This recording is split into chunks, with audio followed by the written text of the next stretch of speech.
G'day guys, and welcome back to the channel. Today we're saying goodbye to the Triton. Taking us all around the country, towed thousands of kilometers, but it was looking pretty darn tired. So in this episode, we're going to be going over and giving the Triton the love that it deserves as a final goodbye. We will be showing you guys in detail of exactly how we did it with pretty much items you would find just at home. We're not going to be using any special tools, and any of the tools that we are using are extremely accessible. So grab a hot one or a cold one and let's get into it.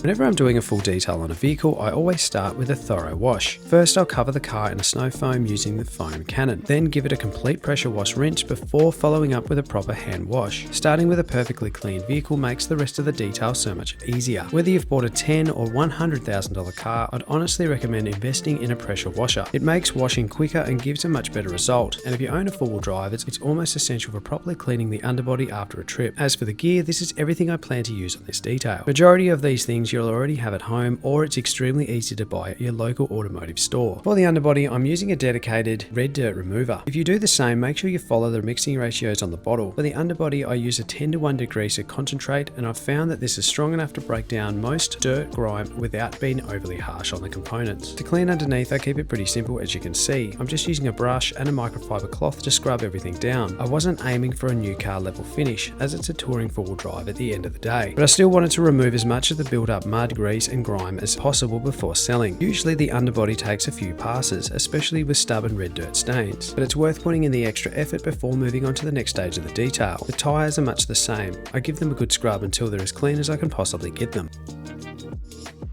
To do with this panel is pretty much exactly the same as what we're going to do with every other panel. So you can pretty much rinse and repeat based on what we're doing with this one. So I'm going to mask up all the rubbers first, and after I've done that, we'll put a wax and grease remover over the top of the panel itself just to try and remove some of those rougher contaminants. Once we've done that, then we'll go over it with a Claybar, and then we'll finally finish off with a buff. I come out earlier this morning and did the rear quarter panel on the ute, and it turned out really good.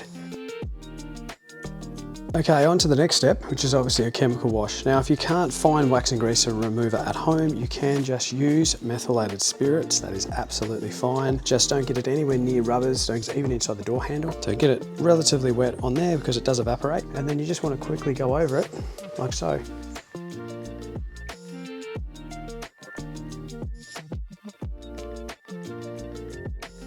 So once you're finished with chemicals, you want to discard this particular cloth, whether you want to wash it, whatever you want to do. For me, I will put it in the wash basket, but it'll be separated from the others. And also remove your gloves because they'll be compromised from all of the chemicals. All right, so the next part is going to be Claybar. And you just use a bit of water. Now with the Claybar, I just get it in my hand for a while and play with it so you can actually mold it a bit because it'll be quite hard, especially in Tasmania weather. It's a hard thing, it's like a brick. Once it's softened down a bit, it is very sticky as well. So obviously if you just stick it to the panel, it's just gonna stay there. You gotta lubricate it as you go. So we'll start over here. And all I do is I just do either circular motions or what works. And you'll feel the Claybar actually grabbing. And that means it's grabbing the contaminants. Claybar should be probably one of the most important things to have in your toolkit. The reason for that is it's so damn good. I've used a Claybar for many different types of applications, especially for this, obviously all the contaminants that's been on the vehicle since we've been around Australia. Not only that, also overspray, it gets it all off, it just cuts it off like a knife. There is one rule with a Claybar: if you ever drop it on the ground, you've got to replace it because it'll just pick everything up, little stones, rocks, etc. And if you forget and then put it on your panel to do it, you're going to just basically put scratches all through the panels. Buy a couple of them, you will always use them. This is actually the Claybar that we use. We'll leave a link in the description of where you can find these. This is the Ryobi buff that I use. It does have its limitation, but it does definitely get the job done. I've essentially done a lot of different cars with this buff. As you can see, the handle's all whited out. It used to be black. It has been abused and used this thing, and it's never let me down. And it's pretty efficient on batteries as well. Probably use maybe 3-4 batteries when you're doing a car, but that's full day usage. Brilliant little product. Stay away from edges, body lines and trim. paint is thinnest on the edges and body lines, making them the most common areas for a burn through. Mask trims, badges, door jambs, and sharp body lines before polishing to protect vulnerable areas and prevent compound contamination. Number 2, keep the pad flat. Avoid using the edge of the pad. Keeping it flat spreads heat and pressure evenly, reducing the risk of holograms, swirl marks, and clear coat damage. Number 3, let the machine do the work. Don't force it with heavy pressure. Use light and moderate pressure and let the machine, pad, and compound do the correction. The panel should feel warm, not hot. Number 4 is my favorite. Less is more. More compound doesn't mean more cut. Too much can clog the pad and reduce performance. A small amount is usually enough, and a light mist of water can help extend working time if needed. And finally, number 5, chase improvement, not perfection. Aim for 80 to 90% defect removal, not perfection. Every polish removes a little clear coat, so only machine polish when needed. Finish with a ceramic coating, sealant, or wax to protect the result.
In our previous episode, we mentioned that we'd never buy another Mitsubishi nor another Triton. We thought we'd just add some context to why that is. Firstly, we'll start with Mitsubishi. As we traveled around Australia, majority of the Mitsubishi dealerships were fantastic to deal with. Unfortunately, our local dealer here in Tasmania is where we lost confidence in the brand entirely. The ute ending up on the back of a tow truck was the cherry on top. Very early warranty claims were disputed and often dismissed before even investigating them thoroughly. Every interaction made us more frustrated than the last, and that is the sole reason we would never buy from that dealership again.